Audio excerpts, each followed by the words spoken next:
या व्याख्यानमालेच्या निमित्ताने आपण सामाजिक परिवर्तनामध्ये संतांचे योगदान या विषयावरती संवाद साधणार आहोत। वास्तविक पाहता वारकरी संप्रदाय हा एक आध्यात्मिक संप्रदाय आहे, मग त्याचं सामाजिक परिवर्तनात योगदान कसं असेल, योगदान आहे याची मांडणी झालेली आहे। तर सुरुवातीला आपण वारकरी संप्रदायाच्या इतिहासाच्या अनुषंगाने काही एक संवाद साधूया आणि मग उर्वरित जो भाग आहे तो उद्याच्या कीर्तनातनं आपण बघूया। वारकरी संप्रदाय हा 13व्या शतकामध्ये निर्माण झाला। त्याच्या अगोदर विठ्ठल होता, त्याच्या अगोदर वारी होती, त्याच्या अगोदर पंढरपूर होतं। परंतु वारकरी संतांची जी परंपरा आहे ती निर्माण झालेली नव्हती। महाराष्ट्रात अनेक लोकदैवत आहेत आणि त्या लोकदैवतांची वारी करणारे अनेक लोक आहेत, पण म्हणून त्या लोकांचा एखादा विशिष्ट असा संप्रदाय तयार झालेला नाही। वारकरी संप्रदायाच्या बाबतीत मात्र वारकरी हा संप्रदाय म्हणून तयार झाला, याचं कारण वारकरी संत आहे। संतांमुळेच तो संप्रदाय ओळखला जातो आणि त्याची सुरुवात ही साधारणपणे 13व्या शतकात झाली। नामदेवराय, ज्ञानोबाराय, सावतामाळी, नरहरी सोनार, चोखामेळा अशा अनेक जातीतले संत, जसे पुरुष संत होते तशा स्त्रिया सुद्धा संत होत्या। जनाबाई, मुक्ताबाई, सोयराबाई असा एक 13व्या शतकातल्या संतांची मोठी यादी आहे। कारण वारकरी संप्रदायाचा जो उगम काळ होता त्या उगम काळातच वारकरी संप्रदायात वेगवेगळ्या जातीतली माणसं आलेली आहेत असं आपल्याला दिसतं। आणि संतांचा उदय होण्यापूर्वीचा जो काळ आहे महाराष्ट्रातला, भारतातला, तो जर आपण अभ्यासला तर आपल्या असं लक्षात येईल की त्या काळामध्ये भारतामध्ये, महाराष्ट्रामध्ये जाती व्यवस्था मोठ्या प्रमाणात वाढलेली होती। जाती व्यवस्था वाढलेली होती म्हणण्यापेक्षा जाती व्यवस्थेतली जी जाती विषमतेची तीव्रता आहे ती वाढलेली होती आणि जाती विषमतेच्या विरोधात लढणारे काही प्रवाह काळाच्या ओघामध्ये निर्माण झालेले होते। त्यातला एक महत्वाचा प्रवाह जो होता तो सिद्ध संप्रदायाचा होता। आता हा सिद्ध संप्रदाय काय आहे, सिद्ध परंपरा काय आहे असं आपल्याला वाटेल। तर सिद्ध संप्रदाय म्हणजे काय, सिद्ध परंपरा म्हणजे काय, तर त्या काळामध्ये जे बौद्ध लोक होते, जैन लोक होते, काही आगमिक शैव परंपरा होत्या, असे सगळे प्रवाह भारतभर विखुरलेले होते आणि त्यांचं तत्वज्ञान घट्ट धरून त्या तत्वज्ञानाच्या आधाराने समाजात परिवर्तन करण्याचं किंवा आपल्या धर्माचा प्रचार प्रसार करण्याचं काम हे सगळे प्रवाह करत होते। पण त्यांच्या काही मर्यादा पडत गेलेल्या होत्या। उदाहरणार्थ बौद्ध धर्माला काय मर्यादा पडलेल्या होत्या, तर बौद्ध धर्मातले अनेक पंडित हे वैदिक पंडितांशी वादविवाद करण्याच्या निमित्तानं संस्कृतमध्ये बोलायला लागलेले होते।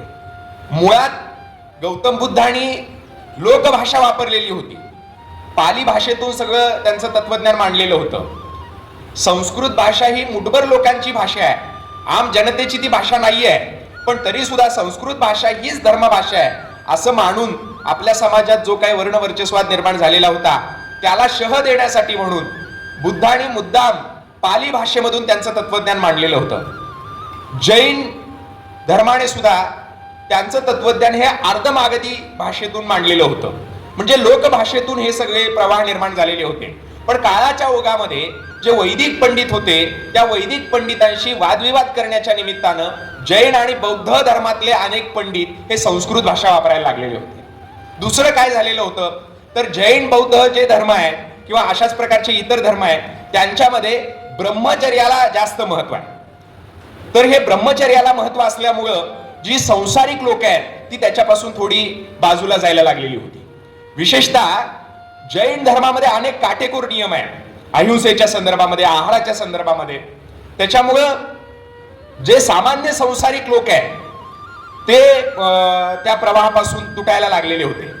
असा सगळा काळ होता आणि मग त्या काळामध्ये या धर्मामध्ये सुद्धा उच्चवर्णीयांचं, विशेषत्वाने ब्राह्मणांचा सहभाग, प्राधान्य वाढलेलं होतं। अर्थात हे सगळे समतावादी होते। विशेषतः बौद्ध धर्म हा शेवटपर्यंत जाती व्यवस्थेच्या, वर्ण व्यवस्थेच्या विरोधामध्ये राहिलेला होता।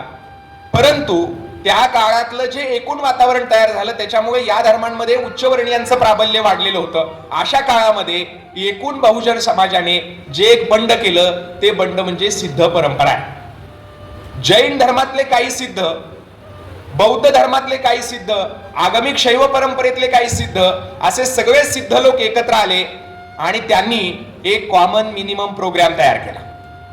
आताच्या राजकारणात कॉमन मिनिमम प्रोग्रामला जास्त महत्व आहे. तर असा एक कॉमन मिनिमम प्रोग्राम या जैन, बौद्ध, आगमिक शैव परंपरेतल्या लोकांनी तयार केला. तो काय होता तर पहिलं म्हणजे या सगळ्यांचं उपास्य दैवत जे आहे ते शिव होतं. हे सगळेजण शिवाला मानणारे होते. दुसरं म्हणजे काय तर हे जे लोक साधना करत होते ती साधना म्हणजे योग, योगाची साधना करत होते. तिसरं म्हणजे हे जे रचना करत होते सिद्ध लोक, ह्या सगळ्या रचना लोकभाषेमध्ये होत्या. चौथं वैशिष्ट्य म्हणजे या सिद्धांमधले बहुतेक सिद्ध हे दलित आणि भटक्या विमुक्त जाती जमातीतून आलेले होते. आताच्या भाषेत मी दलित आणि भटक्या विमुक्त म्हणतोय, तेव्हाच्या भाषेत स्त्रिया आणि शूद्रातिशूद्र. मोठ्या प्रमाणावर यामध्ये स्त्रियांचा सहभाग होता. या सिद्धांमध्ये मोठ्या प्रमाणात भटक्या विमुक्त आणि दलित जातींमधल्या माणसांचा सहभाग होता. म्हणजे अगदी अशा जाती की ज्या जातींची आज आपल्याला नावही माहीत नाही, अशा जातीतले लोक त्या सिद्ध परंपरेमध्ये आलेले होते. आणि इसवी सणाच्या साधारणपणे 6व्या शतकापासून 10व्या शतकापर्यंत भारताच्या दक्षिण टोकापासून उत्तर टोकापर्यंत ही सिद्ध परंपरा विस्तारलेली होती.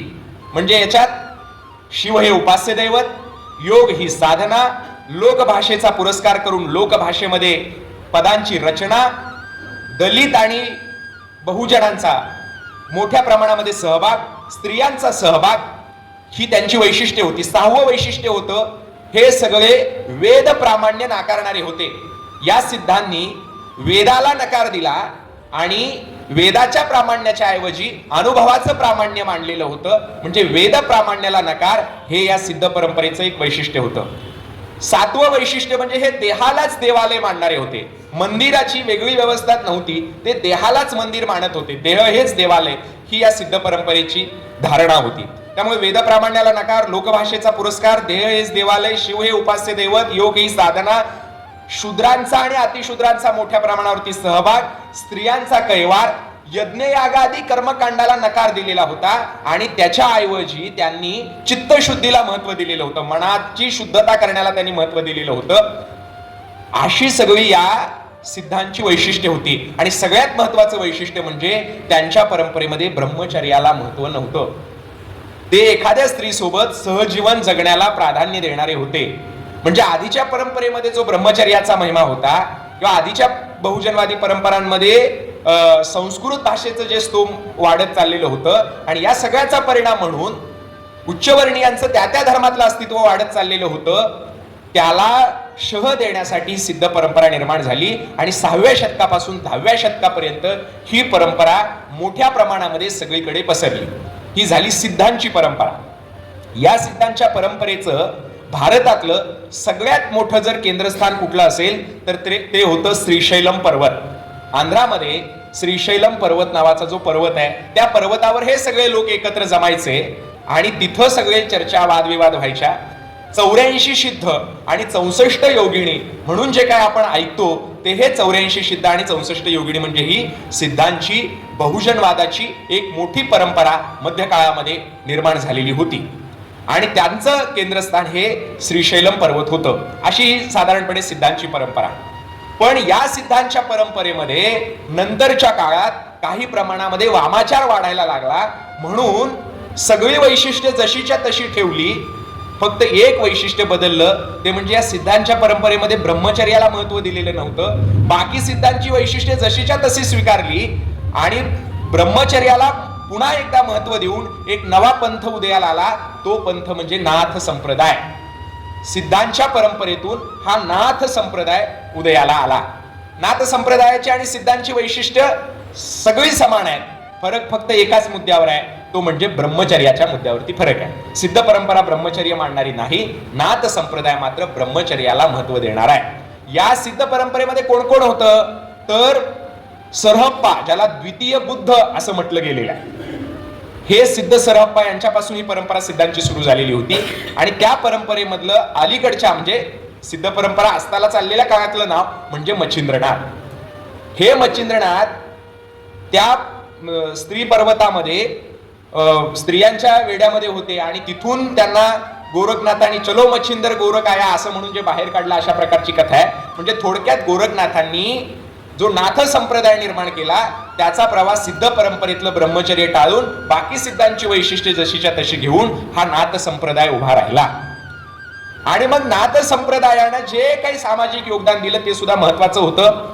गंबा सरदार असतील, हजारी प्रसाद द्विवेदीजी असतील, प्राचीन ढेरे असतील, शरद पाटील असतील, अशा अनेक अभ्यासकांनी नाथ संप्रदायाचं बहुजनवादाच्या संदर्भातलं योगदान फार तपशीलवार पद्धतीने स्पष्ट केलेलं आहे. हा झाला नाथ संप्रदाय. नाथ संप्रदायाच्या 2 शाखा नंतरच्या काळामध्ये निर्माण झाल्या. त्यातली एक शाखा म्हणजे कर्नाटकातला लिंगायत धर्म. नाथ संप्रदायाचीच ती शाखा आहे. म्हणून लिंगायत धर्मामध्ये अनेक शरण हे आधीच्या नाथ संप्रदायातले, म्हणजे उदाहरणार्थ अल्लम प्रभू, त्याच्यानंतर अक्क महादेवी, सिद्धरामय्या, ह्या सगळ्यांवर नाथ संप्रदायाचा मोठ्या प्रमाणात प्रभाव आहे. आणि मगाशी जे मी सांगितलं की या सिद्धांचं केंद्र होतं श्रीशैलम पर्वत, त्याच श्रीशैलम पर्वताशी लिंगायतांचा सुद्धा मोठा संबंध आहे. म्हणून लिंगायत धर्मातल्या अक्क महादेवींची समाधी श्रीशैलमला आहे. अल्लम प्रभू श्रीशैलमला जाऊन आलेले आहे. सिद्धरामय्या आमच्या सोलापूरचे ते श्रीशैलमला जाऊन आलेले आहे. या सगळ्या शरण परंपरेतल्या लिंगायत धर्मातल्या सगळ्या लोकांचा संबंध हा श्रीशैलम पर्वताशी आहे. आता नाथ संप्रदायामध्ये आणि लिंगायतांमध्ये फरक काय आहे? पुन्हा फरक एकाच मुद्द्यावर आहे, ब्रह्मचर्याच्या. नाथ संप्रदायाने ब्रह्मचर्याला महत्व दिलेलं होतं, लिंगायतांनी नाही. लिंगायतांनी संसाराला महत्व दिलेलं होतं. पण सिद्धांपेक्षा वेगळं वैशिष्ट्य काय होतं? तर सिद्धांपेक्षा वेगळं वैशिष्ट्य म्हणजे सिद्ध हे सहजीवन जगणारे होते, पण संसाराला त्यांच्याकडे प्राधान्य नव्हतं. लिंगायतांनी थेट संसाराला प्राधान्य दिलं आणि त्यांनी सांगितलं की तुमचं कर्म हीच तुमची पूजा आहे. म्हणून त्यांनी काय कवे कैलास असं लिंगायतांमधलं महत्वाचं वचन आहे की तुमचं कर्म हेच ईश्वर आहे. आणि म्हणून लिंगायतांमध्ये सुद्धा एवढी वेगवेगळ्या जातीची माणसं आपल्याला दिसतात. मातंग चन्नय्या, ढोर कक्कय्या, त्याच्यानंतर अंबिगर चौडय्या, हविणहा कल्लय्या, होलार समाजातले उरिलिंग पेद्दी, चर्मकार समाजातले हरळय्या, कुंभार गुंडय्या, हडपद अप्पण्ण म्हणजे नाभिक समाजातले. म्हणजे आज ज्या जातींची नावं आपल्याला माहित नाहीत अशा सगळ्या जातीतली माणसं आपल्याला लिंगायत धर्मामध्ये दिसतात. आणि नाथ संप्रदायातून तिकडे जसा लिंगायत धर्म जन्माला आला तसं महाराष्ट्रामध्ये नाथ संप्रदायातून वारकरी संप्रदाय जन्माला आला. कारण वारकरी संप्रदायावर सुद्धा नाथ संप्रदायाचा मोठा प्रभाव आहे. किंबहुना नाथ संप्रदायाची थोरी प्रगट केली ज्ञानेश्वरी असं निळोबारायांनी म्हटलेलं आहे. याचा अर्थ या नाथ संप्रदायाच्या प्रभावातूनच ज्ञानेश्वरी सुद्धा निर्माण झालेली होती. नामदेवरायांवर नाथ संप्रदायाचा मोठा प्रभाव होता. किती प्रभाव होता? तर नामदेवराय हे पंढरपूर सोडून इतर कोणत्याही तीर्थाला मानत नव्हते आणि वारकरी संप्रदाय मानतही नाही. सांडुळी पंढरी जासे आणिक तीर्था, लाज तुझ्या चित्ता कैसी नये, अशा प्रकारचे अभंग वारकरी संप्रदायातल्या संतांनी सांगितलेले आहे. त्यामुळे पंढरपूर सोडून इतर कोणत्याही क्षेत्राला वारकरी संप्रदाय मानत नाही. पण नामदेवरायांनी फक्त एकाच क्षेत्राला पंढरपूर सोडून मांडलेलं आहे, ते क्षेत्र म्हणजे श्रीशैलम पर्वत. आणि त्या श्रीशैलम पर्वताची ओढ लागलेला एक अभंग नामदेवरायांच्या गाथेमध्ये उपलब्ध आहे. नामदेवराय म्हणतात, तो पर्वत राजा कय देखेण, जेते असे मल्लिकार्जुन. जिथं श्रीशैलमचा मल्लिकार्जुन आहे तो पर्वत मी कसा बघेन, अशा प्रकारची ओढ नामदेवरायांना लागलेली आहे. याचा अर्थ नामदेवरायांवर श्रीशैलम पर्वताचा आणि पर्यायाने नाथ संप्रदायाचा सिद्धांचा मोठा प्रभाव आपल्याला नामदेवरायांवरती दिसतोय. विसोबा खेचरांवर मोठ्या प्रमाणामध्ये नाथ संप्रदायाचा प्रभाव आपल्याला दिसतोय. ज्ञानदेवादी भावंडांवर तर तो आहेच आहे, चांगदेवांवर आहे. म्हणजे वारकरी संप्रदायातले 13व्या शतकातले जेवढे संत आहेत त्या सगळ्या संतांवर आपल्याला सिद्धांचा आणि नाथांचा प्रभाव मोठ्या प्रमाणात दिसतो. आता वारकरी संप्रदायामध्ये आणि नाथ संप्रदायामध्ये काय फरक आहे? फरकाचा मुद्दा कुठला आहे? तर फरकाचे 2-3 महत्वाचे मुद्दे आहेत. पहिला फरक हा अर्थातच ब्रह्मचर्याच्या बाबतीतला आहे. नाथ संप्रदाय हा ब्रह्मचर्याला महत्व देणार आहे, याच्या उलट वारकरी संप्रदाय हा संसाराला महत्व देणार आहे. पण वारकरी संप्रदायातले सगळे संत संसारिक आहेत. लग्न करून आपल्या बायकोसोबत पोरांसोबत सुखाने आनंदाने संसार करत जीवनाचा आनंद घेत परमार्थ करणारे हे सगळे संत आहेत. मग ते सावतामाळी, गोरोबा काका, नरहरी सोनार, सगळे संत, नामदेवराय, हे सगळे संत हे संसारिक संत आहेत. त्याच्यामुळे यांनी ब्रह्मचर्याला महत्व दिलं नाही, यांनी संसाराला महत्व दिलं. दुसरा जो फरक आहे, जो नाथांमध्ये आणि वारकऱ्यांमध्ये आहे, तो म्हणजे नाथ संप्रदायामध्ये योग या साधनेला महत्व दिलेलं आहे. याच्या उलट वारकऱ्यांमध्ये योगाला महत्व दिलेलं नाही, भक्ती प्रेमाला महत्व दिलेलं आहे. आणि तिसरा जो फरक आहे की नाथ संप्रदायाचं उपास्य दैवत म्हणजे शिव आहे आणि वारकरी संप्रदायाचं उपास्य दैवत हे पांडुरंग आहे. असा काही 2-3 मुद्द्यांवरचा फरक वगळला तर नाथ संप्रदायातून नंतरच्या काळामध्ये आपल्याला वारकरी संप्रदाय उदयाला आलेला दिसतो. आणि 13व्या शतकात ही वारकरी संतांची जी परंपरा निर्माण झाली त्याचं जे नेतृत्व आहे ते नेतृत्व नामदेवरायांनी केलेलं आहे. आणि सगळ्या जातीचे संत नामदेवरायांनी सोबत घेतले आणि त्यांना सुद्धा सुरुवातीच्या काळामध्ये जाती व्यवस्थेचा प्रचंड त्रास सहन करावा लागला.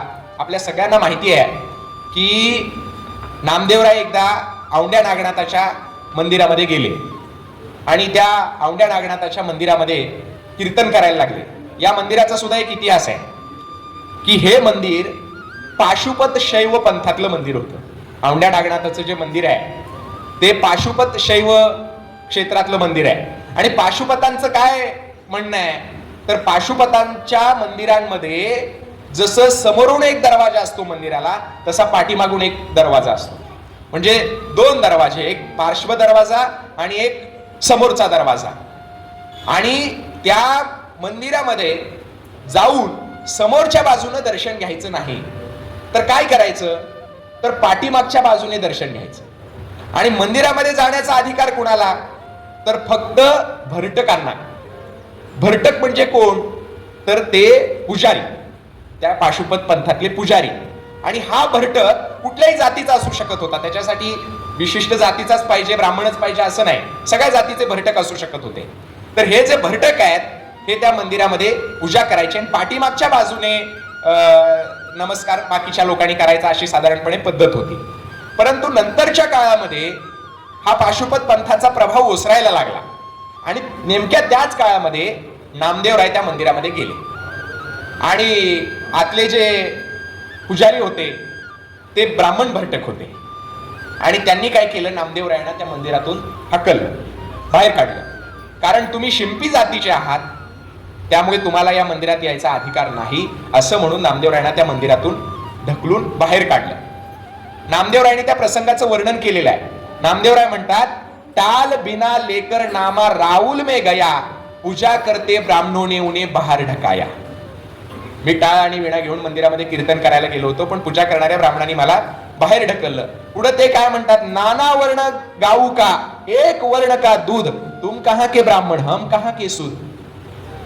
म्हणजे गायी वेगवेगळ्या रंगाच्या असतात पण एकाच रंगाचं दूध देतात, बरोबर की नाही.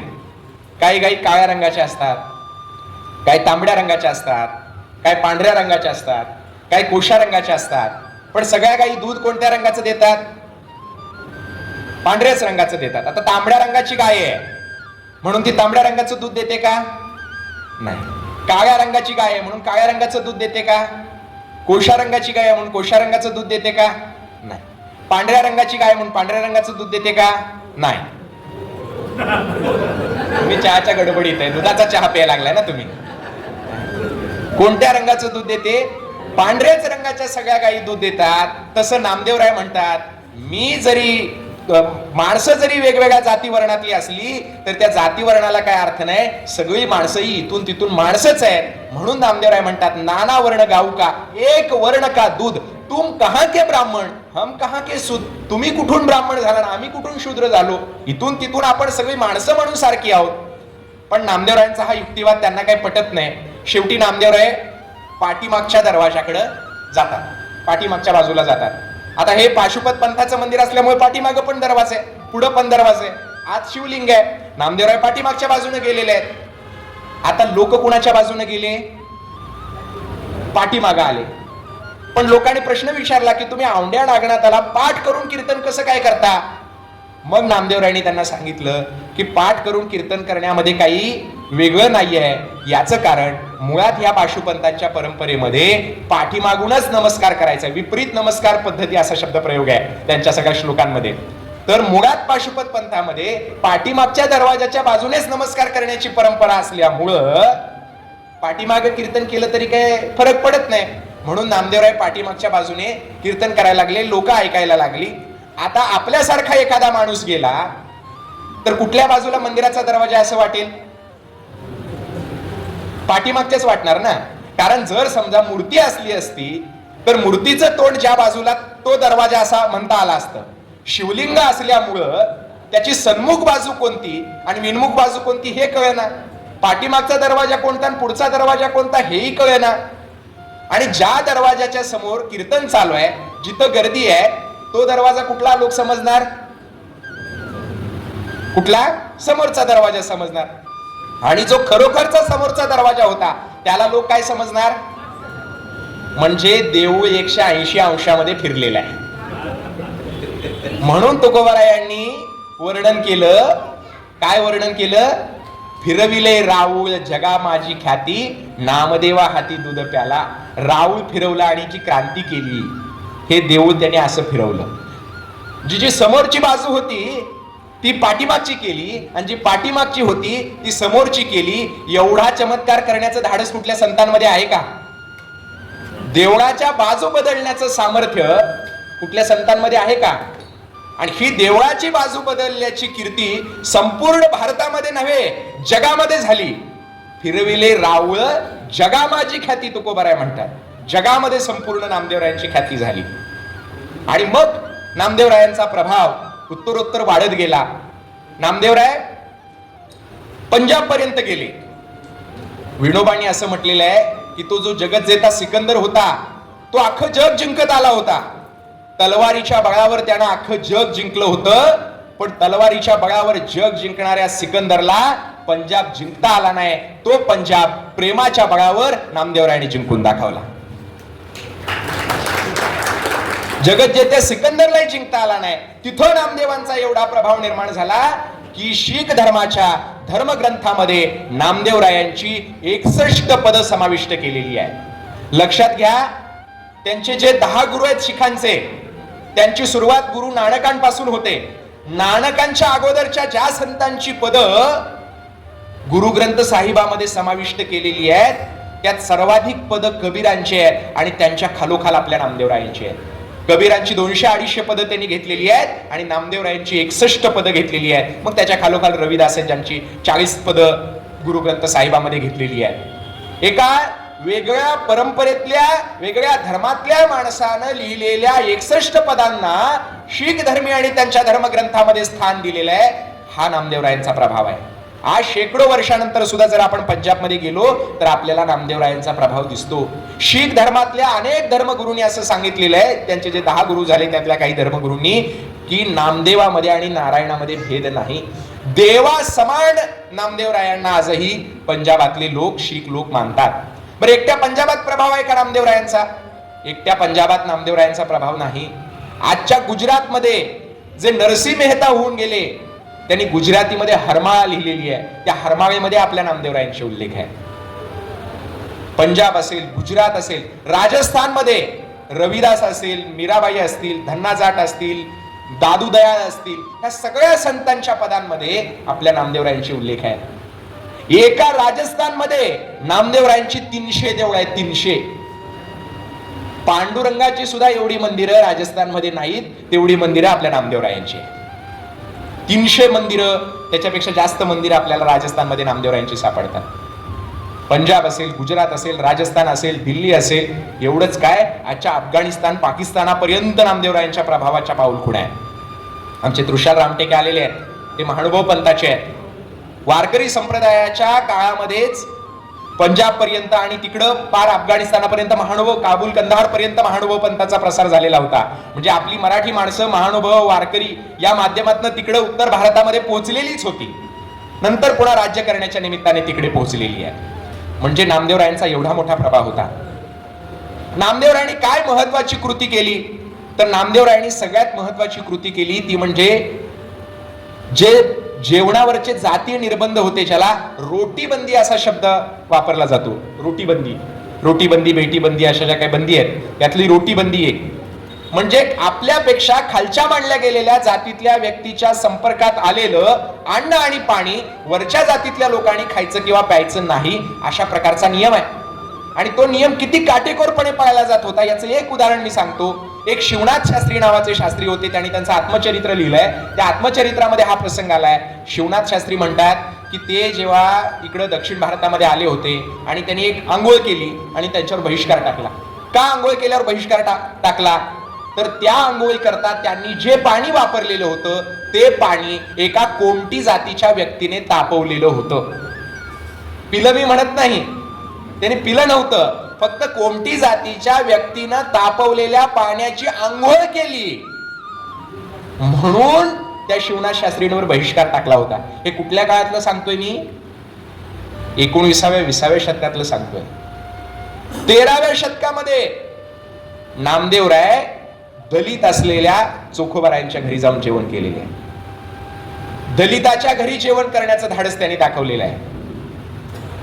अनंत भट अभ्यंग सारखा ब्राह्मण दलित असलेल्या चोखोबारायांचे अभंग लिहून घेत आहे.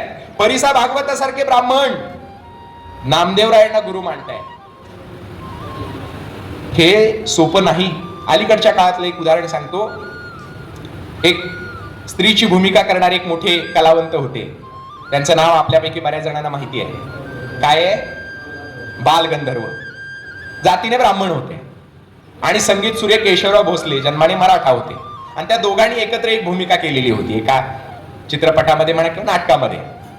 आणि त्यात असा सीन होता की बालगंधर्व स्त्रीच्या भूमिकेत होते आणि केशवराव भोसले पुरुषाच्या भूमिकेत होते. आणि ती स्त्री त्या नाटकामध्ये पुरुषाच्या पाया पडताना दाखवलेली होती. त्या सीनवर अनेक लोकांनी आक्षेप घेतला. का आक्षेप घेतला माहितीये का? की नाटकात का असेना पण एका ब्राह्मण असलेल्या व्यक्तीला बहुजन व्यक्तीच्या पाया पडताना कसं दाखवायचं, नाटकात किंवा चित्रपटात का असेना. हे कधी घडत होतं आपल्याकडे? अलीकडच्या काळामध्ये. त्या पार्श्वभूमीवर 13व्या शतकामध्ये परिसा भागवतासारखा ब्राह्मण शिंपी असलेल्या नामदेवरायांच्या पाया पडतायत. आणि तुकाराम महाराजांनी लिहिलंय, वर्ण अभिमान विसरल्या याती एक एका लोटांगणी जाती रे. पाया पडणं ही फार मोठी गोष्ट आहे. वरच्या जातीतल्या लोकांनी खालच्या जातीतल्या लोकांच्या पाया पडायचं नाही अशा प्रकारचा नियम होता. त्या नियमाला वारकरी संप्रदायाने छेद दिलेला आहे. आणि पंढरीच्या लोकांनाही अभिमान, पाया पडती जन एकमेकांच्या पाया पडण्याचा जो विचार आहे तो वारकरी संप्रदायाने दिलेला होता. आणि सगळ्यात महत्वाचं नामदेवरायांनी काय काम केलं असेल तर जेव्हा चोखोबारायांचं निधन झालं तेव्हा चोखोबारायांच्या अस्थी त्यांनी गोळा केल्या आणि त्या अस्थी आणून पंढरपूरच्या पांडुरंगाच्या मंदिराच्या महाद्वाराच्या समोर पंढरपुराच्या मध्यवर्ती जागेमध्ये तिथं आणल्या, निक्षेपित केल्या आणि तिथं चोखोबारायांची समाधी बांधली. आता अनेक लोकांचा आक्षेप असा असतो की चोखोबारायांना दलित म्हणून मंदिरात प्रवेश दिला नाही म्हणून त्यांच्या अस्थी बाहेर ठेवल्या. वास्तविक पाहता हे खरं नाही. नीट लक्षात घ्या, नामदेवरायांनी त्या काळातल्या इतर सवर्ण जातीच्या संतांच्या समाध्या जर मंदिरात बांधल्या असत्या आणि चोखोबारायांची जर बाहेर बांधली असती तर हा आक्षेप खरा ठरला असता. पण नामदेवरायांनी तसं केलंय का? तसं केलेलं नाही. ब्राह्मण असलेल्या परिसा भागवतांची समाधी मंदिराच्या पाठीमागच्या बाजूला फार लांबच्या अंतरावर आहे. नरहरी सोनार जातीतले त्यांची समाधी मंदिराच्या पुढे फार लांबच्या अंतरावर आहे. सगळ्यात पांडुरंगाच्या जवळ महाद्वाराच्या समोर पंढरपुराच्या मध्यवर्ती जागेत जर कुणाची समाधी असेल तर ती चोखोबांची. त्याचं कारण सामाजिक न्यायाच्या तत्वाला अनुसरून जे अधिक दुर्बल आहेत त्यांना अधिक संधी देणं, विशेष सन्मान देणं ही गोष्ट करावी लागते. आणि त्याच्यासाठी मुद्दाम दलित असलेल्या चोखोबारायांची समाधी नामदेवरायांनी पंढरपूरच्या पांडुरंगाच्या मंदिराच्या समोर महाद्वारामध्ये बांधलेली आहे. आता काही लोक म्हणतील मग चोखोबारायांना मंदिरात प्रवेश का दिला नाही? याचं कारण असं आहे की पंढरपूरच्या पांडुरंगाच्या मंदिरावर संतांची सत्ता नव्हती. ते मंदिर काय नामदेवरायांच्या ताब्यात नव्हतं की कुणाला प्रवेश द्यायचा आणि कुणाला नाही द्यायचा हे ठरवण्याचा अधिकार नामदेवरायांना नव्हता. तो अधिकार त्या मंदिरातल्या बडव्यांना होता आणि बडवे हे वारकरी नव्हते. त्याच्यामुळं चोखोबारायांना वारकऱ्यांनी मंदिरात प्रवेश दिला नाही असं नव्हे, बडव्यांनी प्रवेश दिला नाही. मग त्याच्या विरोधात संतांनी भूमिका घेतली का? तर घेतलेली आहे. कुणी घेतलेली आहे? तर जनाबाईंनी घेतलेली आहे. काय झालं होतं, एकदा चोखोबाराय मंदिरामध्ये गेले आणि मंदिरामध्ये गेल्यानंतर बडव्यांनी त्यांना मारायला सुरुवात केली की तू दलित असून अस्पृश्य असून मंदिरात कसा आला, म्हणून त्यांना मारायला सुरुवात केली. मारायला सुरुवात केल्यानंतर चोखोबारायांचा तो प्रसिद्ध अभंग आहे की धाव घाली विठो आता चालू नको मंद, बडवे मज मारी ती आयसा काय अपराध, शिव्या देती महारा म्हणती देव बाटविला, विठोबाचा हार तुझे कंठी कैसा आला. देव बाटवला म्हणून चोखोबारायांना मारहाण करायला सुरुवात केली. त्यावेळेला जनाबाईंचा अभंग काय माहितीये? जनाबाई माऊली म्हणतात, देव बाटविला त्याने हसे जणी गाय गाणे. चोखोबानी देव बाटवला असं म्हणणं हास्यास्पद आहे. उलट बडव्यांच्या हाताने बाटलेला देव चोखोबांच्या हाताने चोख झालेला आहे. हसणं हा सगळ्यात मोठा विद्रोह आहे, लक्षात घ्या. एखाद्या गोष्टीला हास्यास्पद ठरवणं हा सगळ्यात मोठा विद्रोह आहे. म्हणून जनाबाई म्हणतात, देव बाटविला त्याने हसे जणी गाय गाणे.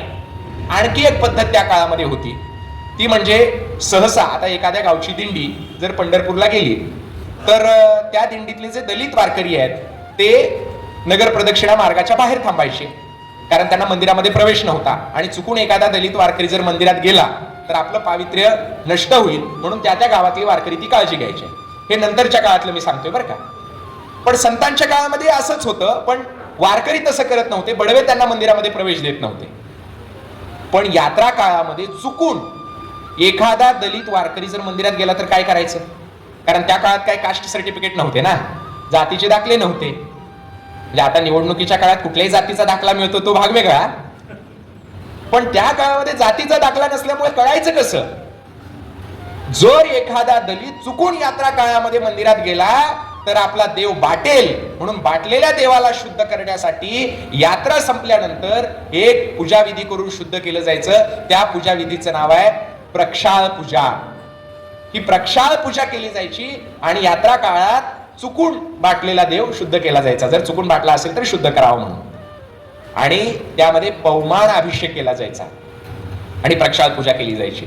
एकनाथ महाराजांनी याच्या विरोधामध्ये लिहिलेलं आहे. एकनाथ महाराज म्हणतात, जर दलितांच्या स्पर्शाने अस्पृश्यांच्या स्पर्शाने देव बाटत असेल आणि बाटलेला देव जर पाण्याने शुद्ध होत असेल तर पाणी श्रेष्ठ झालं का देव श्रेष्ठ झाला? पाणी श्रेष्ठ झालं. म्हणून एकनाथ महाराज म्हणतात, अरे मूर्खांनो, तुम्ही ह्या प्रक्षाळ पूजेनं देवापेक्षा पाण्याला श्रेष्ठ ठरवलंय. निचा चेणी स्पर्शे देवो विटाळला, पाणी प्रक्षाळोनी सोवळा केला. एकनाथ महाराज प्रश्न विचारतात, देवा परीस जळ सबळ केले, जळ म्हणजे पाणी, देवा परीस जळ सबळ केले, ज्ञान ते दुर्बळ होऊन केले. ज्ञानरूप असलेला परमात्मा तुम्ही दुबळा ठरवला आणि साध्या पाण्याला तुम्ही परमेश्वरापेक्षा श्रेष्ठ ठरवलं. याचा निषेध एकनाथ महाराजांनी केलेला आहे. जनाबाई माऊलींचं उदाहरण सांगितलं, एकनाथ महाराजांचं उदाहरण सांगितलं. याच्यावरनं आपल्याला असं दिसतंय की दलितांना मंदिरामध्ये प्रवेश देऊ नये अशा मताचे संत नव्हते. दलितांना प्रवेश मिळायलाच पाहिजे या मताचे संत होते. पण संतांची मंदिरावर सत्ता नव्हती, ती बडव्यांची होती, त्याच्यामुळे तो प्रवेश मिळत नव्हता. पण आपल्या लोकांचा गैरसमज असा झालेला आहे काही लोकांचा की चोखोबारायांना वारकरी संप्रदायानेच मंदिरात प्रवेश दिला नाही असं काही लोकांना वाटतं. ते खरं नाही. चोखोबारायांना जितका सन्मान जास्तीत जास्त देता येईल तितका देण्याची भूमिका वारकरी संप्रदायाने नामदेवरायांच्या काळापासून स्वीकारलेली आहे. म्हणून 13व्या शतकामध्ये हे सगळं काम नामदेवरायांनी केलेलं आहे. या वारकरी संप्रदायामध्ये पुरुषांच्या बरोबरीनं महिलांना सुद्धा परमार्थाचा अधिकार दिलेला आहे. मग त्यात जनाबाई आहेत, मुक्ताबाई आहेत, सोयराबाई आहेत, हे सगळे संत आपल्याला त्या काळामध्ये दिसतात. 13वं शतक झालं, त्याच्यानंतर मधला काही काळ गेला, साधारण 200-250 वर्षांचा. या काळामध्ये 4 महत्वाचे संत वारकरी संप्रदायामध्ये झालेले आहेत. त्यातलं पहिलं नाव म्हणजे भानुदास महाराज, एकनाथ महाराजांचे पणजोबा होते. दुसरं महत्वाचं नाव कान्होपात्रा माऊली, ज्या वेश्याईच्या पोटी जन्माला आलेल्या होत्या, त्यांना वारकरी संप्रदायाने प्रतिष्ठा दिली, सन्मान दिला. तिसरं नाव म्हणजे सेना महाराज, जे नाभिक समाजातले होते. असे काही, आणि दामाजी पंत मंगळवेढ्याचे, असे काही 4-5 महत्वाचे संत या 200-250 वर्षाच्या काळामध्ये झाले. त्यानंतर 15व्या शतकामध्ये 16व्या शतकामध्ये या वारकरी संप्रदायाचं नेतृत्व एकनाथ महाराजांनी केलं. एकनाथ महाराज हे कसे होते तर त्यांचं असं होतं की ते विनोदातनं मनोरंजनातनं प्रबोधन करायचे. म्हणून त्यांचं वर्णन तुकाराम महाराजांनी असं केलंय की तेने जन खेळकर केला रे, लोकांना खेळकर बनवलं. आधी कीर्तनाची परंपरा होती आणि कीर्तनामध्ये अध्यात्म तत्वज्ञान सगळंच असतं आणि ते काय दरवेळी लोकांना आवडेलच असं नाही ना. म्हणजे मी विनोदाने एक गोष्ट नेहमी सांगत असतो की काय झालं होतं, कुंभकर्ण माहिती आहे सगळ्यांना. तो काय करायचा तर 6 महिने जेवायचा आणि 6 महिने झोपायचा. माहिती आहे ना सगळ्यांना. 6 महिने जेवायचा आणि 6 महिने झोपायचा. मग त्याला रामाने मारलं. रामाने मारल्यानंतर जी निद्रादेवी होती ती रामाकडे गेली. निद्रादेवी म्हणजे कळतंय ना, झोपेची देवी. ती रामाकडे गेली. रामाला म्हटली, हा बिचारा 6 महिने झोपत होता, तू त्याला मारून टाकलं, आता मी कुणाकडे आश्रय घेऊ. प्रभू रामचंद्राने सांगितलं, तू काही काळजी करू नको, तुझी सोय कीर्तन प्रवचनाच्या ठिकाणी केलेली आहे. तर असे लोक कीर्तनामध्ये झोपायला लागले होते. मग काय करायचं तर त्यांना विनोदातून प्रबोधन करायचं म्हणून एकनाथ महाराजांनी एक नवा प्रकार रूढ केला, त्याला म्हणतात भारूड. या भारुडातून लोकांचं प्रबोधन करायला एकनाथ महाराजांनी सुरुवात केली. आणि ते स्वतःही याच स्वभावाचे होते. त्यांच्या स्वभावाचे काही पैलू त्यांच्या कृतींवरून आपल्या लक्षात येतात. एक त्यांची कृती मी आपल्याला सांगतो, एक 2-3 कृती सांगतो, त्याच्या माध्यमातून आपल्याला एकनाथ महाराजांचा स्वभाव कळेल आणि तुकाराम महाराजांनी त्यांना जन खेळकर केला असं का म्हटलं असावं याचाही उलगडा होईल. तर एकदा एकनाथ महाराज काशीला गेले.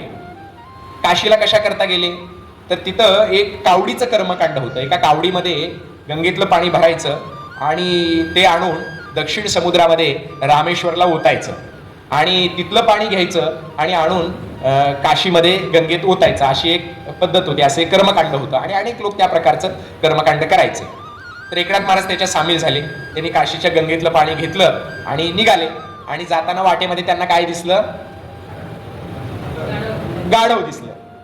गाढव दिसल्यानंतर एकनाथ महाराजांनी ते काशीचं गंगेतलं पाणी त्या गाढवाला पाजलं. आता जेव्हा त्या गाढवाला पाणी पाजलं, त्या 4 पायाच्या गाढवाला पाणी पाजल्यावर 2 पायाच्या गाढवांना राग आला. 2 पायाचे गाढव कळले ना. ते 2 पायाचे गाढव एकनाथ महाराजांना म्हटल्यावर, महाराज काशीतलं गंगेचं पाणी एवढं पवित्र, एवढं श्रेष्ठ पाणी आहे, तुम्ही पाजून पाजून कुणाला पाजलं, एका गाढवाला पाजलं. गाईला पाजलं तर ठीक आहे, तिच्या पोटात 33 कोटी देव तरी असतात, पण पाजून पाजून कुणाला पाजलं, गाढवाला पाजलं. आपल्याकडे अस्पृश्यता फक्त माणसातच आहे असं नाही, जनावरात सुद्धा आहे. गाढव हा हीन मानला गेलेला प्राणी आहे ना. तर तुम्ही गाढवाला पाजलं. एकनाथ महाराजांनी मुद्दाम गाढवाला पाजलं. एकनाथ महाराज काय म्हटले माहितीये का, गंगेचं पाणी म्हणताय म्हणजे गंगेचं पाणी इतर पाणी याच्यात काय फरक आहे का म्हटले. गंगोदक ते पवित्र, येर काय अपवित्र. गंगेचं पाणी पवित्र आहे, बाकीचं काय अपवित्र आहे का. ते लोक हुशार होते, जरी 2 पायाचे गाढव असले तरी अक्कल होतीच की. ते एकनाथ महाराजांना असं म्हटले, महाराज गंगेचं पाणी श्रेष्ठ आहे. याचं कारण गंगा कुठून निर्माण झाली आहे. जे बरोबर उत्तर देतील त्यांना उदार 11 रुपयाचं बक्षीस. उदारच आहे ना, 11 रुपयाचं आहे. कुठून निर्माण झाली, शंकराच्या जटेतनं निर्माण झाली, म्हणजे देवापासून झाली. मग देवापासून झाली म्हणून त्यातलं पाणी काय आहे, श्रेष्ठ आहे. एकनाथ महाराज म्हटले, गंगा देवापासून झाली, येर काय मध्यवर्ती केली. गंगा जर देवापासून झाली असेल तर बाकीच्या नद्या कोणी निर्माण केल्या. जयापासून सकळ महिमंडळ हे झाले असं आपण म्हणतो की हे सगळं विश्व त्याने निर्माण केले, तर विश्वातल्या नद्या कोणी निर्माण केल्या, त्या निर्मिकानं परमेश्वरानं निर्माण केलेले आहे. त्याच्यामुळे गंगेचं पाणी पवित्र आणि हे पाणी अपवित्र असं काही नाहीये. दोन्ही उदके तव सारखी, उदक म्हणजे पाणी, दोन्ही उदके तव सारखी, शुद्ध अशुद्ध काय पारखी. दोन्ही पाणी सारखंच आहे, शुद्ध काय ना अशुद्ध काय त्यात करताय तुम्ही. आता दोन्ही पाणी सारखंच आहे हे जर एकनाथ महाराजांना माहित होतं तर मग गंगेतलं पाणी आणायचीच काय गरज होती का. गंगेतलं पाणी एकनाथ महाराजांनी आणलं ते त्या 4 पायाच्या गाढवासाठी नाही, 2 पायाच्या गाढवांना शहाणपणा शिकवण्यासाठी आणलं. हे काम एकनाथ महाराजांनी केलेलं आहे. आणखी त्यांच्या स्वभावाचे असे अनेक पैलू आहेत. एकदा एकनाथ महाराजांच्या घरी श्राद्धाचं जेवण होतं आता वारकरी संप्रदायामध्ये श्राद्ध पिंडदान आदी कर्मकांडाला काही जागा नाही. स्वतः एकनाथ महाराजांनी त्या संदर्भात काही अभंग लिहिलेले आहेत, एकनाथी भागवतामध्ये ओव्या लिहिलेल्या आहेत. त्या सगळ्याचं विवेचन वारकरी संप्रदायाचा श्राद्ध पिंडदान आदी कर्मकांडाला कसा विरोध आहे याचं मी विस्तार आणि विवेचन त्या होय होय वारकरीमध्ये केलेलं आहे. त्यातलं एक साधं जे म्हणणं आहे वारकरी संप्रदायाचं श्राद्ध पिंडदानाच्या संदर्भातलं ते तुम्हाला मी सांगतो की वारकरी संप्रदायामध्ये गळ्यात तुळशीची माळ घातली जाते. तुळशीची माळ का घातली जाते? किंवा आपण घरामध्ये देवाला नैवेद्य दाखवतो, त्या नैवेद्याच्या ताटामध्ये सगळ्या वस्तू आपण ठेवतो, पण एक वस्तू ठेवल्याशिवाय ते नैवेद्याचं ताट पूर्ण होत नाही. कुठली वस्तू? तुळशीचं पान. तुळशीचं पान ठेवलं की ते नैवेद्याचं ताट पूर्ण होतं. किंवा एखादा माणूस मेल्यानंतर त्याच्या पार्थिव देहाच्या तोंडामध्ये आपण काय ठेवतो? तुळशीचं पान ठेवतो. तुमच्याकडे तुळशीचं पानच ठेवतात ना? प्रदेश बदलला की प्रथा बदलतात. आमच्या गावाकडे माणसं मेल्यावर जाते, तुमच्याकडं तर त्या पार्थिव देहाच्या तोंडामध्ये तुळशीचं पान ठेवलं जातं. आता नैवेद्याच्या ताटामध्ये किंवा पार्थिव देहाच्या तोंडामध्ये तुळशीचं पान का ठेवतात? कारण तुळशीचं पान हे अर्पण केल्याची खूण आहे. तो नैवेद्य देवाला अर्पण केला याची खूण म्हणून तुळशीचं पान आहे. तो देह देवाला अर्पण झाला याची खूण म्हणून त्याच्या तोंडामध्ये तुळशीचं पान आहे. म्हणून आपण एखादा व्यक्ती मेल्यानंतर म्हणतो तो व्यक्ती देवाला प्रिय झाला. जसं तुळशीचं पान हे देवाला अर्पण केल्याची खूण आहे, तसं ह्या देहावर तुळशी माळ घातली म्हणजे हा देह देवाला अर्पण झाला याची खूण म्हणून ही तुळशी माळ घातलेली आहे. आणि मग जेव्हा आम्ही तुळशी माळ घालतो त्याच क्षणाला आमची देहबुद्धी मरलेली असते, कारण देह देवाला अर्पण केलेला आहे. आणि त्या मरणाचं वर्णन तुकाराम महाराजांनी केलंय. तुकाराम महाराज म्हणतात, झाला प्रेतरूप शरीराचा भाव, लक्षियेला ठाव स्मशानीचा, रडती रात्र दिवस काम क्रोध माया, म्हणती हाय हाय यमधर्म, वैराग्याच्या शेणी लागल्या शरीराशी, ज्ञानाग्नी लावला ब्रह्मत्वेशी, फिरविला घट फोडीला चरणी, महावाक्य ध्वनी बोंब झाली. म्हणजे मर्तुकीचं वर्णन आहे, जिवंत माणसाच्या मर्तुकीचं. आता जर जिवंतपणीच हा देह देवाला अर्पण झालेला आहे आणि एका अर्थाने मरणाचा सोहळा झालेला आहे, तर मृत्यूनंतर त्याला श्राद्ध पिंडदान करण्याची काय गरज आहे का? पिंड पदावरी दिला आपुलिये करी, माझे झाले गया वर्जन, फिटले पितरांचे ऋण. तुकोबाराय म्हणतात की पिंड पदावरी म्हणजे आम्ही देवाला कोणता पिंड अर्पण केलाय? देवाला म्हणजे पूर्वजांना पिंड अर्पण करतात ना. तुकाराम महाराज म्हणतात पूर्वजांचा, सगळे असे जे पूर्वज आहेत, सगळे जे पितर आहेत, त्या सगळ्या पितरांचा पिता असलेल्या परमात्म्यालाच आम्ही देहरूपी पिंड अर्पण केलाय. आपल्या श्राद्ध पिंडदानाच्या कर्मकांडामध्ये जे उच्चवर्णीय लोक आहेत तिथं सुद्धा फरक आहे बरं का. ते तांदळाचा पिंड अर्पण करतात आणि जे शूद्र लोक आहेत मानले गेलेले त्यांना कणकीचा पिंड अर्पण करण्याची परवानगी आहे. म्हणजे उच्चवर्णीय लोक काय करतात? तांदळाचा पिंड, शूद्रवर्णीय लोक कणकीचा पिंड. पण महाराज म्हणतात आम्ही शरीररूपी पिंडचं अर्पण केलेलं आहे, त्यामुळे आम्हाला काही गरज नाहीये. बरं कुणाला? हे तांदळाचा किंवा कणकीचा पितरांसाठी अर्पण करता. आम्ही पितरांचा पिता असलेल्या परमात्म्यालाच अर्पण केलेला आहे. मग आम्हाला श्राद्ध पिंडदानाची गरज आहे का? पिंड पदावरी दिला आपुलिये करी, माझे झाले गयावर्जन, फिटले पितरांचे ऋण. मग जर पितृऋणाचा नाश झालेला आहे, गयावर्जन झालेलंच आहे, त्याच्यामुळे श्राद्ध पिंडदान करण्याची गरज नाही. हे वारकरी संप्रदायाचं तत्वज्ञान आहे. मग हे जर तत्वज्ञान आहे तर एकनाथ महाराजांना श्राद्धाचं जेवण करायची काही गरज होती का? ती नव्हती. पण त्यांनी केलं. का केलं ते सांगतो. एकनाथ महाराजांनी श्राद्धाचं जेवण केलं. मस्तपैकी काय पुरणपोळ्या बनवल्या, काय भजी तळले, पापड तळली, काय लाडू केले, आणखी काय गुलाबजामुन केलं. मला सांगायला काही जात नाही, तुम्हाला ऐकायला बी काही जात नाही. तर सगळं जेवण केलं आणि सगळं जेवण केल्याच्या नंतर शेजारून काही अस्पृश्य मानल्या गेलेल्या जातीतले लोक चालले होते. त्यांना तो वास आला जेवणाचा वास आल्यावर पहिलं दुसऱ्याला म्हणते, मालकाच्या वाड्यावर काहीतरी चांगलं शिजायला लागलंय बघ. तो म्हणतो शिजायला लागलाय बरोबर आहे, पण आज श्राद्धाचं जेवण आहे, आपल्याला काही ते मिळणार नाही.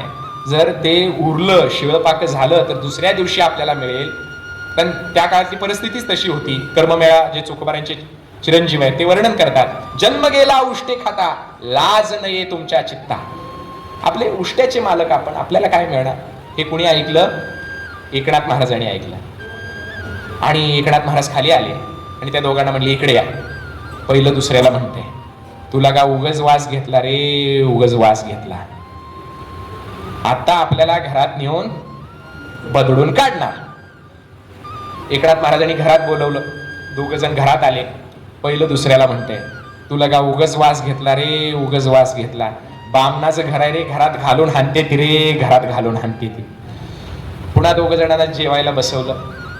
पुढं समोर ताट ठेवलं, ताटावरती पाट ठेवला. बरोबर आहे ना? पाटावर ताट का ताटावर पाट? पाट ठेवलं, पाटावरती ताट ठेवला. आता एकनाथ महाराज घरामध्ये गेले. गिरिजाबाईंना सांगितलं, त्यांच्या पत्नी, त्याने सगळा स्वयंपाक आणला आणि दोघांच्या ताटामध्ये वाढला. दोघांच्या ताटामध्ये वाढल्यानंतर त्या दोघांच्याही डोळ्यातनं आसवांच्या धारा लागल्या. एकनाथ महाराज म्हटले, काय झालं?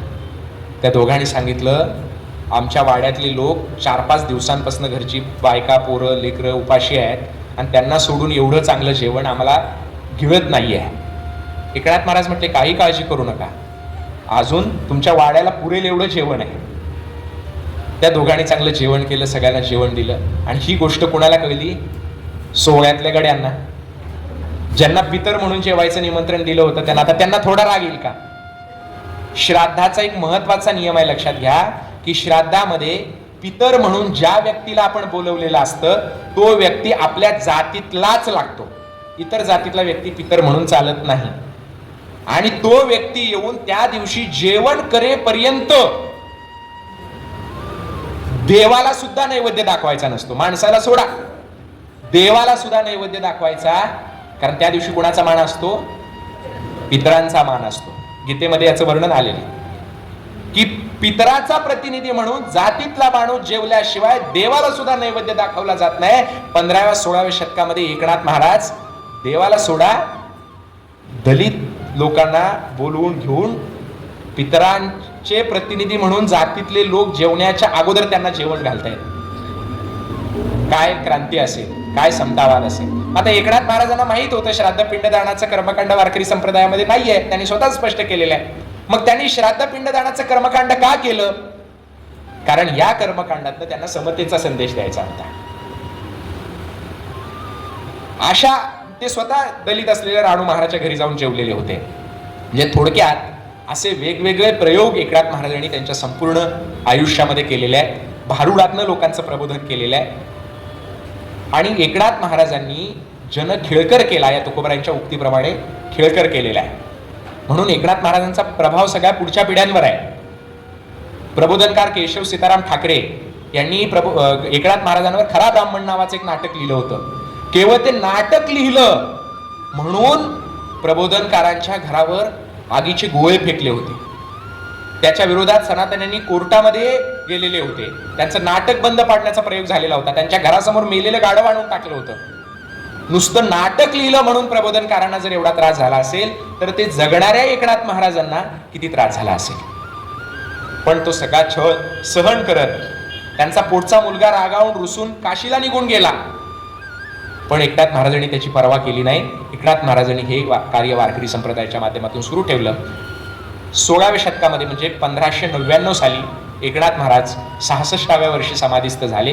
त्यानंतर 9 वर्षांनी तुकाराम महाराजांचा जन्म झाला आणि 20व्या वर्षी ते वारकरी संप्रदायाकडे आकृष्ट झाले. दुष्काळ पडल्याच्या नंतर वारकरी संप्रदायाची परंपरा त्यांच्या घरामध्ये होतीच. तुकाराम महाराजांनी सुद्धा नामदेवरायांप्रमाणे सगळ्या जातीतल्या सोबत्यांना सोबत घेतलेलं होतं. नामदेवरायांच्या काळात जशी सगळ्या जातीतली माणसं आपल्याला दिसतात तशी तुकाराम महाराजांच्या काळात सुद्धा सगळ्या जातीची माणसं त्यांच्या सोबत होती. म्हणजे संताजी महाराज हे तेली होते, त्याच्यानंतर नावजी माळी हे माळी होते, गवारशेठ वाणी हे वाणी होते, लिंगायत वाणी होते, शिवबा कासार हे कासार होते, त्याच्यानंतर संत ठाकूर जे पकवाज वादक होते महाराजांचे ते ठाकूर जातीतले होते. काही जण ठाकर म्हणून आदिवासी होते असं म्हणतात, माहित नाही, पण एका वेगळ्या जातीतले होते एवढं नक्की. त्यांचे जे जावई होते मालोजी गाडे ते कुणबी होते. महादजी पंत कुलकर्णी ब्राह्मण होते. म्हणजे सगळ्या जातीतली माणसं तुकोबरायांच्या सुद्धा सोबत होती. आणि त्या काळात तुकाराम महाराजांचा एवढा प्रभाव निर्माण झालेला होता की कोल्हापुरात बहिणाबाईंनी त्यांचं कीर्तन ऐकलेलं होतं, म्हणजे त्यांच्या अभंगावरचं कीर्तन ऐकलं होतं. जयराम स्वामी वडगावकर नावाचे एक मोठे सत्पुरुष होते, त्यांनी तुकाराम महाराजांच्या अभंगावरती कीर्तन केलं आणि ते कीर्तन बहिणाबाईंनी ऐकलं आणि बहिणाबाईंना तुकाराम महाराजांना भेटण्याची ओढ लागली. एवढा प्रभाव तुकाराम महाराजांचा होता. आणि त्यांचा संघर्ष आपल्याला माहिती आहे की ते कुणबी होते म्हणून त्यांना वेदाचा अधिकार नाही असं सनातन्यांचं म्हणणं होतं, आणि वेदाचा अधिकार नसताना ते वेदांचा अर्थ सांगतायत त्यांच्या अभंगामधनं, म्हणून त्यांच्या अभंगावर बंदी घातली गेली आणि केलेले अभंग पाण्यात बुडवण्याची शिक्षा त्यांना दिली गेली. अशा 3-4 वेळा त्यांच्या विरोधात तक्रारी झालेल्या आहेत. अनेक ब्राह्मण लोक त्यांच्या पाया पडतायत, त्यांना गुरु मानतायत म्हणून तक्रारी झालेल्या आहेत. हा सगळा संघर्ष तुकोबारायांनी केलेला आहे. त्यांना 42 वर्षाचं आयुष्य लाभलं, म्हणजे 20-22 वर्ष त्यांनी वारकरी संप्रदायाचं सक्षमपणे नेतृत्व केलं. 1400 लोकांची त्यांची दिंडी होती त्या काळामध्ये, महिपतींनी वर्णन करून ठेवलेलं आहे. तुकाराम महाराजांनी त्यांच्या संपूर्ण आयुष्यामध्ये 20-22 वर्ष वारकरी संप्रदायाचा नेटाने प्रचार प्रसार केला, नेतृत्व केलं आणि वारकरी संप्रदायाला योग्य विचारांची दिशा दिली. म्हणजे नामदेवरायांपासून तुकोबारायांपर्यंत हा एक 400 वर्षांचा मोठा प्रवाह महाराष्ट्राच्या समाज जीवनामध्ये होता. आणि तुकाराम महाराजांच्या नंतरच्या काळामध्ये सुद्धा बहिणाबाई माऊली जिवंत होत्या, ज्या एक ब्राह्मण स्त्री असून त्यांनी कुणबी असलेल्या तुकाराम महाराजांना गुरु केलं. एक बौद्धाचार्य होते अश्वघोष नावाचे, त्यांनी वज्रसूची नावाचं एक जाती व्यवस्थेचं खंडन करणारं काव्य लिहिलेलं होतं.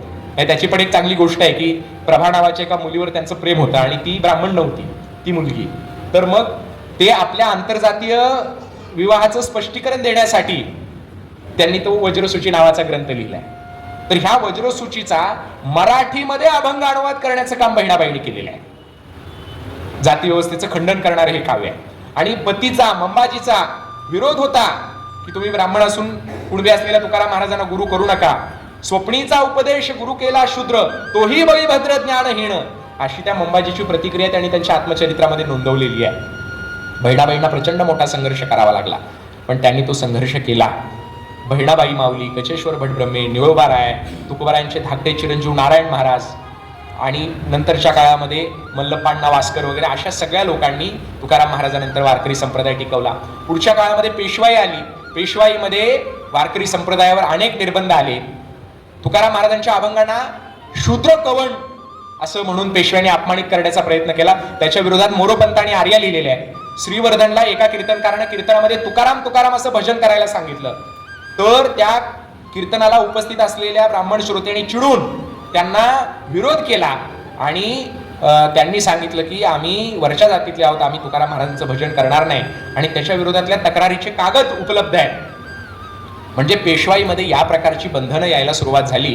पुढे इंग्रजांचा काळ आला, प्रशासन आलं, प्रशासनामध्ये उच्चवर्णीयांचा परत भरणा झाला.